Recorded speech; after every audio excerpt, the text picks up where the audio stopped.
하나님을 놓친 이민족들 두 번째 시간으로 열왕기하 17장 34절에서 41절 말씀으로 우리 함께 나누도록 하겠습니다. 우리는 어제 북이스라엘 멸망 후에 북이스라엘이 아수르의 722년에 망하였습니다. 망한 이후에 이스라엘 땅에 이 아수르 왕의 이민정책, 본열정책으로 옮겨온 이민족들이 제사장들로부터, 이스라엘의 제사장들로부터 하나님 경외하는 법을 배우는 것을 보았습니다.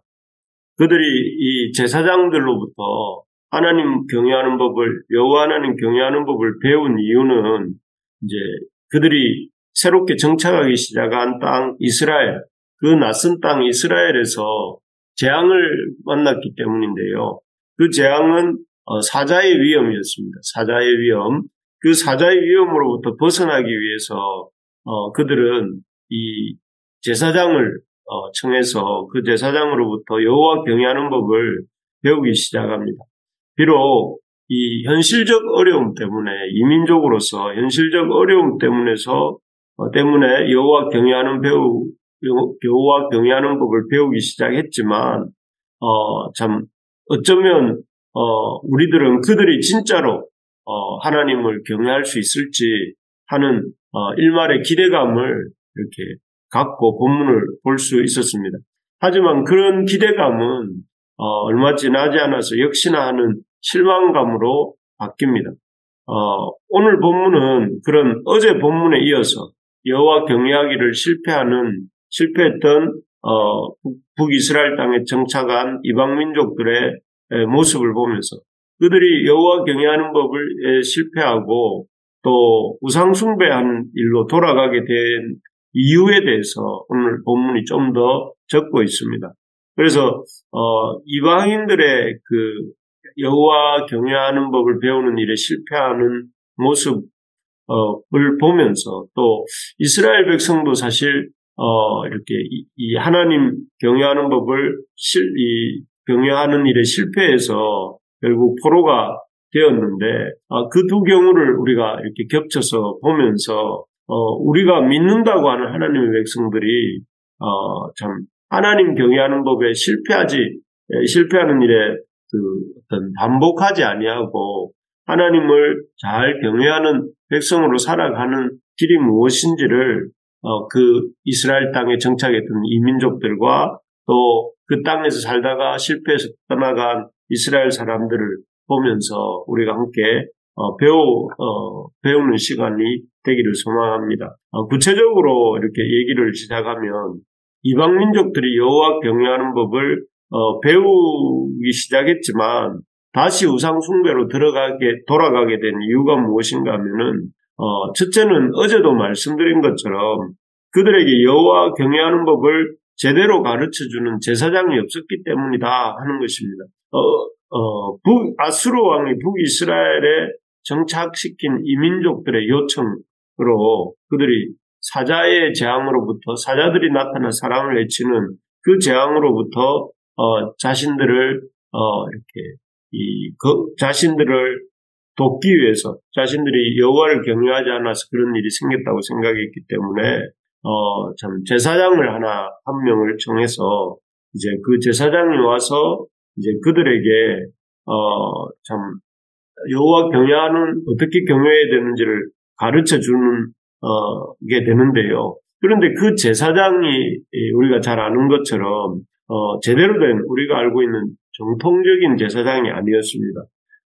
그들은 이 여로보암이 북이스라엘을 시작할 때에 했던 일 중에 이 금송아지 우상을 베델과 단에 세우는 일이 있었고 또 그 금송아지 우상을 여호와라고 하면서 섬길 때에 그 섬기는 일을 감당했던 사람들이 레위인 제사장이 아니라 일반인 중에서 이렇게 뽑아서 제사장이 되게 하였고 또 그리고 이제 하나님의 정하신 절기가 아니라 자신들의 임의로 정한 절기를 여호와의 절기라고 하면서 지키도록 하지 않았습니까? 그렇게 여호와를 섬기는 일에 앞장섰던 사람 중에 한 사람인 제사장을 이민족들에게 여호와 경외하는 법을 가르치기 위해서 보냈던 것이죠. 그러니까 제대로 이렇게 가르치는데 한계가 있었겠죠. 제대로 가르치는데 한계가 있었고 또 그 결과 이민족들은 여호와 경외하는 법을 제대로 배우지 못했던 것입니다. 오늘날 이 땅의 교회가 가장 필요한 사람은 어떤 사람일까요? 그 사람은 좀 힘들더라도 세상과 타협하지 않고 하나님이 주신 말씀을 잘 알고 그 말씀을 참 붙들고 말씀을 살아내는 그런 사람입니다. 그래서 그런 사람들에 의해서 하나님의 말씀이 제대로 가르쳐지고 또 거기서 제대로 배운 하나님의 백성들이 나오는 것이 우리 시대에 가장 시급한 일입니다. 본문에서 보는 것처럼 말씀을 제대로 가르칠 사람이 없었기 때문에 말씀을 제대로 알지도 못하고 가르치지도 못했기 때문에 결국은 이스라엘도 쫓겨났고 또 이스라엘 땅에 들어와서 여호와 경외하는 법을 알고자 했던 그들도 알 수가 없었던 것이죠. 그래서 우리 교회도 어떤 일보다 하나님의 말씀을 열심히 또 읽고 하나님의 말씀을 또 이렇게 우리 주일 예배 때마다 새벽 기도회 때마다 열심히 전하고 또 그 말씀을 가지고 서로 나누면서 살아가려고 애를 쓰고 있습니다. 비록 당장 폭발적인 역사, 막 수가 늘어나고 또 그런 일은 없을지 몰라도 이렇게 하나님 말씀을 제대로 알고 또 배우고 전하고 가르치는 일이야말로 예수님이 제자들에게 당부하신 일이고 또 우리에게 하나님이 맡기신 일인 것을 우리가 믿고 또 우리가 누구보다 힘써서 하나님 말씀을 잘 배우고 또 그 말씀에 순종하고 또 그 말씀을 잘 가르치고 전하는 우리 부르심의 가족들 또 특별히 우리 새벽기도에 임하는 우리 성도님들 되시기를 주님의 이름으로 축복합니다. 두 번째로 보면 북이스라엘 땅에 정착한 이민족들이 여호와 경외하는 법을 그렇게 좀 부족하고 문제가 많았지만 그럼에도 불구하고 여호와 경외하는 법을 배웠음에도 불구하고 또 여호와를 경외하는 일에 실패한 이유에 대해서 본문은 그들이 이 조상들의 풍습대로 사는 것을 고집했기 때문이다 이렇게 말을 합니다. 40절에 보면 이렇게 되어 있습니다. 그러나 그들이 듣지 아니하고 오히려 이전 풍속대로 행하였느니라 이렇게 되어 있습니다. 그 앞부분의 내용은 참 이스라엘 사람 북이스라엘 땅에 정착한 이민족들에게 이 여호와 경외하는 법을 물론 부족함이 많은 문제가 많은 제사장이 가르쳤지만 그들은 어느 정도 들었음에도 불구하고 순종하지 아니하고 그들의 이 변화없는 모습이 제사장에게만 있는 것이 아니라 그들 자신도 그 말을 듣고 자신들의 풍속, 조상들의 풍속을 고집했다 이렇게 되어 있습니다.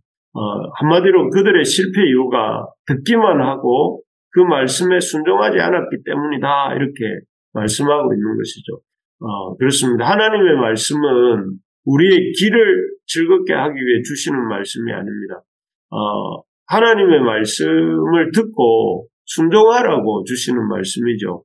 하나님의 말씀을 듣고 순종하지 않으면 그냥 순종하지 않는 것으로 끝나는 것이 아니고 오히려 그 들은 말씀이 그 말씀 들은 사람을 더 강팍하게 만듭니다. 순종하지 않으면 그 사람의 마음이 더 강팍하게 만듭니다. 하나님 말씀이 그런 것이 아니라 하나님 말씀에 대한 그런 태도가 듣기만 하는 태도가 그를 강팍하게 만드는 것이죠. 그래서 하나님 말씀에 대해서 이 딱지 같은 게 생겨나서 그 말씀을 오히려 이제 내가 안다고 생각하며 튕겨내고 그 말씀을 흘려보내게 되는 것이죠. 그래서 우리가 하나님 말씀을 듣기만 하지 말고 어찌하든지 그 말씀을 가지고 참 나의 삶의 습관, 풍속이라고 오늘 이 본문은 말하는데 우리의 습관을 바꾸는 데까지 나아가야 됩니다. 예를 들면 사람들을 미워했다면 이웃을 사랑하라는 말씀을 듣고 사랑하기에 힘쓰려고 하고 기도하는 일이 없었다면 기도하는 시간을 확보하고 또 나쁜 말을 이렇게 쏟아냈다면 하나님 말씀을 듣고 참 사랑의 말을 하는 습관을 가지려고 애쓰고 그렇게 해서 하나님 말씀을 가지고 내가 가지고 있는 나쁜 습관을 변화시켜 나갈 때 하나님 주시는 그 말씀의 복이 임하게 되는 것입니다. 그게 회심의 과정이기도 하죠. 우리가 하나님께로부터 이 세상으로부터 마음을 돌려서 하나님께로 나아가는 과정이 회심인데 그게 하나님께로 계속해서 나아가는 것이 무엇인가 하면 말씀을 듣고 그 말씀에 순종하여서 나의 잘못된 습관들을 이렇게 변화시켜 나가는, 깨트려 나가는 그것이 우리의 삶의 모습이어야 되고 그렇게 할 때에 참 이 우리의 삶에 놀라운 하나님의 구원과 그 역사를 경험하게 된다 하는 것입니다. 바라는 것은 우리 모두에게 우리 교회 안에 하나님 말씀을 듣기만 하는 것이 아니라 순종하는 일들이 일어나게 되기를 간절히 소망합니다. 끝으로 이렇게 북이스라엘 땅에 정착한 그 이민족들이 여호와 경외하는 법을 배웠음에도 실패한 이유는 첫째는 말씀을 제대로 가르치지 못했기 때문이고 둘째는 그 말씀을 들었고도 그 풍속대로 여전히 살았기 때문이라면 세 번째로는 이들의 어떤 양다리 신앙 때문이었다고 성경은 말합니다. 그들은 41절을 보시면 이 여러 민족이 여호와를 경외하고 그 아로새긴 우상을 섬기니 여호와도 경외하고 또 그 아로새긴 우상도 섬겼다 이렇게 되어 있어요. 그들의 자자손손이 그들의 조상들이 행하던 대로 그들도 오늘까지 행하니라. 여기 보면 이들의 믿음이 실패한 이유에 대해서 앞 40절은 풍속대로 여전히 행했기 때문이라고 했고 그들이 여기 41절에서는 여호와도 섬기고 아울러 우상들도 섬겼다. 조상들이 섬기던 우상들도 섬겼다고 합니다. 사실 북이스라엘에 살았던 그 이스라엘 백성이 아수르로 끌려갔던 이유도 무엇입니까? 그들이 여호와도 섬기고 금송아지 우상도 섬기는 그런 양다리 여기도 걸치고 저기도 걸치는 그런 신앙 때문 아니었습니까? 마찬가지로 북이스라엘 땅에 정착했던 이교도들이 이민족들이 여호와하는 일에 실패한 이유도 우상도 섬기고 여호와도 섬기려고 했기 때문이다. 이렇게 성경이 말하고 있습니다. 우리가 이 사람들처럼 북이스라엘 사람들이나 북이스라엘 땅에 옮겨온 이민족들처럼 이 하나님 경외하는 일에 실패하지 않으려면 하나님도 섬기고 세상도 섬기고 하나님도 섬기고 우상도 섬기고 이렇게 하려고 하는 신앙의 태도를 버려야 됩니다. 우리 마음속에는 끊임없이 이렇게 양다리를 거치려고 하는 마음들이 많습니다. 그런데 여러분 한번 생각해 보시면 어떤 아내나 어떤 남편이 자기 배우자가 자기도 사랑하고 또 다른 남자나 또 다른 여자를 사랑하려고 한다고 하는 것을 용납할 수 있겠습니까? 하나님은 우리의 신랑이시자 또 남편이십니다. 그래서 우리에게 요구하시는 것이 오직 하나님만을 남편 대신 또 신랑 대신 하나님만을 마음을 다하고 뜻을 다하고 힘을 다하여서 섬기기를 원하십니다. 그래서 우리가 누군가를 사랑하고 섬기는 일은 이 두 가지를 동시에 사랑하면 안 되듯이 하나님만을 마음을 다하고 뜻을 다하고 성품을 다해서 사랑하고자 힘쓸 때에 여호와를 제대로 경외하게 되는 것입니다. 우리가 이 사실을 잊지 말고 하나님만을 사랑하고 섬기는 우리 모두가 되기를 간절히 소망합니다. 그래서 내 삶의 모든 첫 우선순위에 시간을 사용하는 일이든 물질을 사용하는 일이든 가족을 사랑하는 일이든 그 모든 것보다 그 위에 하나님을 사랑하고 우리 지난 주일날 배웠던 것처럼 하나님의 이름이 거룩히 여김을 받으시고 또 하나님의 영광이 내 시간 사용을 통해서 내 물질 사용을 통해서 또 내 가족 사랑하는 일을 통해서 이렇게 드러날 수 있기를 소망합니다. 그래서 우리의 삶이 분명한 목표, 하나님을 사랑하고 또 하나님의 사랑을 이렇게 붙들고 이웃을 사랑하고 섬기고 또 하는 그런 분명한 목표를 향해서 마치 화살이 요즘 올림픽으로 양궁이 메달을 땄던데 마치 그 양궁의 선수가 쏜 화살이 관역을 향해 날아가는 것처럼 주를 향해서 우리의 사랑의 마음이 주께로만 향하고 주께로만 전 속력을 다해서 화살이 날아가는 것처럼 주를 사랑하는 우리 모두가 되기를 간절히 소망합니다.